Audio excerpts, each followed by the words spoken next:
For decades, we have encrypted data, secured data to keep it away from prying eyes, from those that would do us harm. Now, imagine a world where that is going to go away. We'll be able to take that encryption algorithm of the past that we've been using for decades, using post-quantum cryptography systems, and literally decrypt everything. Let's talk about this in a simple example. Here I'm taking pictures, still pictures with my telephone, and I'm storing all of those into a cloud provider. And they're all encrypted. Each one of those pictures, of course the pictures would represent data in this story. I'm taking all those and storing them, and I'm throwing them out all over the internet on social media platforms, just tiny bits of information, just individual pictures.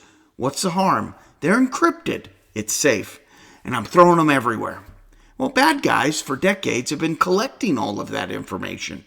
And to them, today, it's disjointed. There's nothing that makes sense. They can't break the algorithms, and it's too expensive to break them all, and compute is not quite there yet.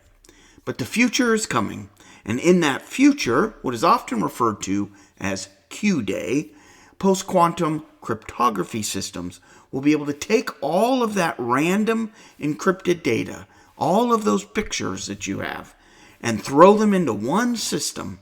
And that post-quantum cryptography system will then put all of that information together and make movies out of your pictures, or put the puzzle together with all those disjointed bits of data that we've been encrypting for years. Yes, this is a real threat. It is happening, and there are many governments around the world that are already preparing for this day. In the United States, in 2026, NSA has announced CNSA 2.0, which is kind of the first adoption, or kind of that initial planning, a critical step to moving forward with how do we combat post-quantum cryptography on all of our systems. And in 2027, you're going to see DoD acquisition rules and policies change to align with CNSA 2.0. Now, this means that the legacy hardware, of course, on our most sensitive systems, will probably be first, and we'll begin kind of collapsing those infrastructures and making them CNSA 2.0 compliant, and any other hardening that is required to combat post-quantum cryptography.